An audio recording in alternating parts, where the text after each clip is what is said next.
What is up, everyone? I am CK. Today, we're talking about something awesome. An accelerator that will make your creation speed in CompuI, I am telling you, absolutely skyrocket. Yo, I am KM, an accelerator. I like the sound of that.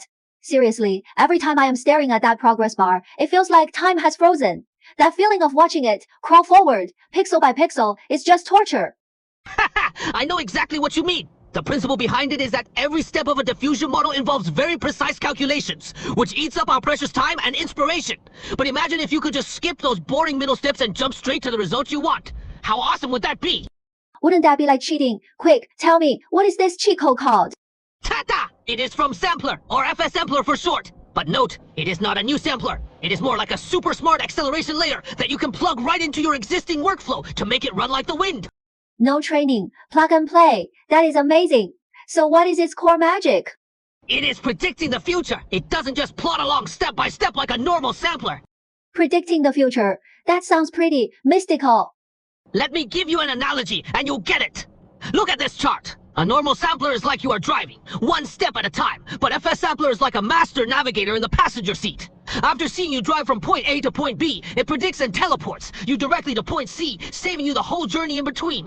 Whoa, intelligent step skipping. Does it have different driving styles to choose from? Like a safe mode or a turbo mode? You are a clever one. Check out this table. The side IH2A mode is your safest bet, giving you a steady 20-30% speed boost. But if you are feeling adventurous, the side active E mode can give you a boost of over 60%. 60%? That number is insane. So what is the difference between the two modes? Is it a case of the faster you go, the more likely you are to crash? Haha, don't worry. The Side H2 mode uses a simple and reliable prediction method. It is all about stability. The Side Adaptive mode is much smarter. It uses two different methods to predict at the same time and only dares to leap forward when both results point to the same destination. It is the best of both worlds, speed and safety. I get it. So, in the same amount of time, my creative output could literally double. Exactly. And for the pros who want ultimate control, it even has advanced nodes that let you precisely control which steps to skip, just like driving a manual car. That is a hardcore feature for those super fast models that generate images in just 4 to 8 steps. This is like having surgical control. And don't worry about your computer crashing. I've put all the workflows on Running Hub, so you don't have to deal with environment setup and dependency conflicts anymore. All the complicated settings are done for you, so you can spend your time creating, not fighting with code. There is a link in the comments below. Click it for 1,000 free credits, and you can get an extra 100 every day just by logging in. That is more than enough to test the waters, or build your own setup. Alright everyone, welcome to another episode of Workflow Autopsy. What we're looking at today is a real heavy hitter. First up, as usual, let's look at the prompt section. I strongly suggest you make this as rich as possible. Don't be lazy, because the model we're using today has absolutely explosive dynamic effects, and it is exceptionally good at understanding natural language. The richer your description, the more stunning the dynamic effects it will produce. Look, whether it is the close-up details of the instrument being played, the full body of the deity in the distance, or even the smoke in the background, it is all in motion. The result is fantastic. It all comes down to whether the text you feed, it has enough nutrition. If it understands, it can create it. Over here, you see two images, one upscaled, one not.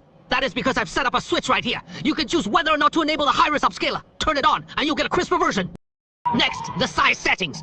The default is 832, which is to accommodate our friends with less VRAM. But if you've got the memory to spare, you can use my notes here as a guide. 960, 720, 1024, or even push it straight to 1280, no problem. For direct output, higher resolution is definitely better. Alright, now for the core component, the model section. We have two Anet loaders here. The top one is the high-gen noise model. The bottom one is the low-gen noise model. Pay attention to the model name, Su1 2.2 IV, Litex 2伏特系. It has already integrated the Sony Litex 2伏特 speed Gen Uploader. What does this mean? It means you don't even need to load the Phi Litex 2 volts Allura separately. The model itself is like a sports car with a built-in turbocharger. Of course, if you want to add your own special sauce like a character LoRa you've trained, or a denoised LoRa like this one, you totally can. Just hook it right up. Next up is the heart of the entire workflow, the FSampler. I am using two of them here, playing a little two-stage sampling game. The first sampler, as you can see, is set to 6 steps, but it only runs the first 2, from step 0 to 2. Then, it passes the baton to the second sampler. This one is also set to 6 steps, but it starts from step 2 and runs to the end at step 6. Essentially, it is a 2-4 combo punch. Why do it this way? Because the author recommends combining the Euler and simple sampler scheduler types.